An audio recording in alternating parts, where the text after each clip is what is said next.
Hello, my name is Bill Lupton. Welcome to this watercolour demonstration. What I'm painting today is a view that we saw when we walked to Silver Point on Ullswater Lake. So this is a view across the lake, as you can see.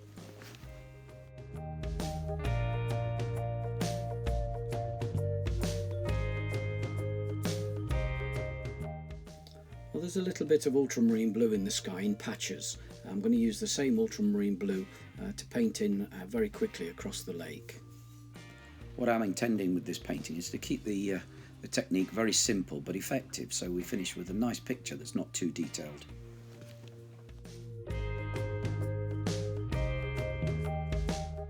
While that's still damp, I'm adding in some background hills. What this does is it's nice and soft and it melts into the sky and makes a nice soft top edge to the mountains.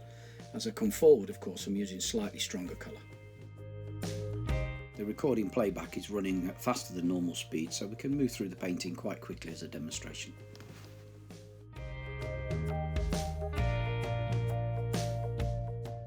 Hopefully you can see the effect of painting wet into wet. It does make it nice and soft. I'm trying to change and vary the colour a little bit, as you can see, as I come closer to the water's edge.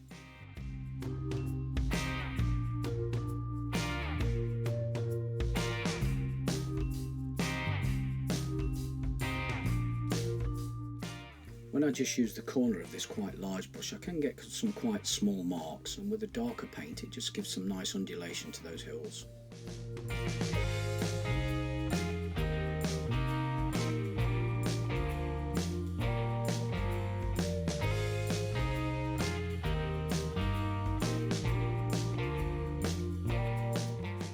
I'm putting in some rich golden yellows where the fields are. They are quite bright compared to the hillsides.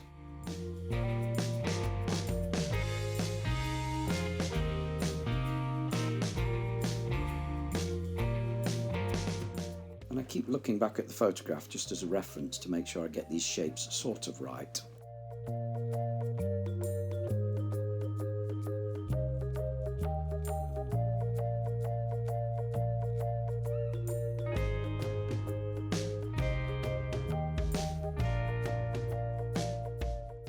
With a nice dark mix of a grey-green colour, I'm just touching along the base near the water, and then I'll use the corner of the brush again to create tree-like structures in that distance. And that's how it is in the photograph. They're quite soft, so it does create this mass of trees in one area.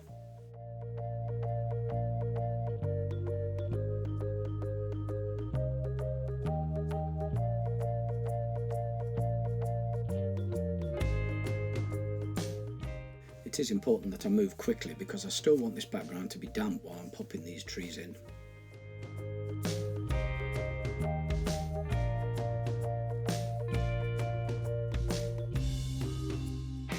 It's time now to move on to the foreground, and I'm using quite rich colours here.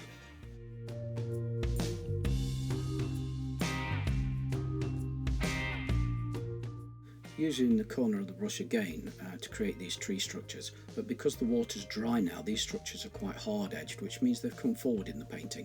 The rear ones are quite out of focus, whereas the fore ones are nice and crisp.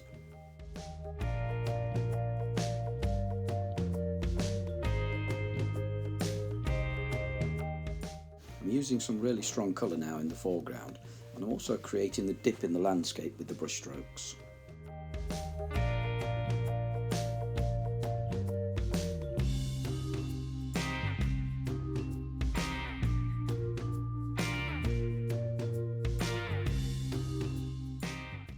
Using some very dark green now and just adding some more foreground trees.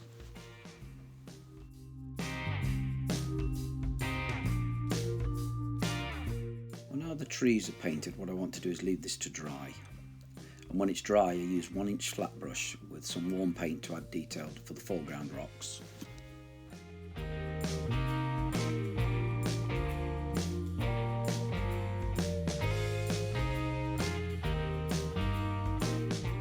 Using the same brush, I'm just quickly sweeping in some nice interesting darks and warm colours.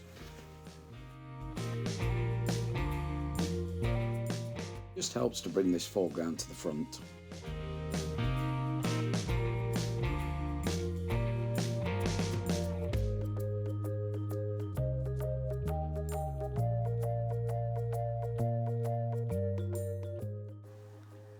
pulling in some green paint and just dragging it down on that distant water. It just looks like reflections then of what's behind.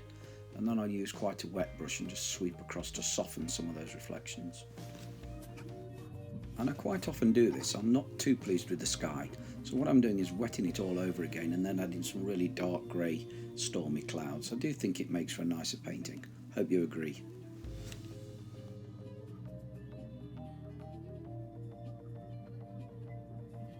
Well, we're nearly finished and not much left to do now. It just shows you what you can do in a few minutes with a large brush. Please don't forget to subscribe and you'll receive free notifications when I upload any more videos. I must say I'm a lot happier with the sky now. That's more like the Lake District that I know. The only thing I need to do now is add a few tree structures to these foreground trees.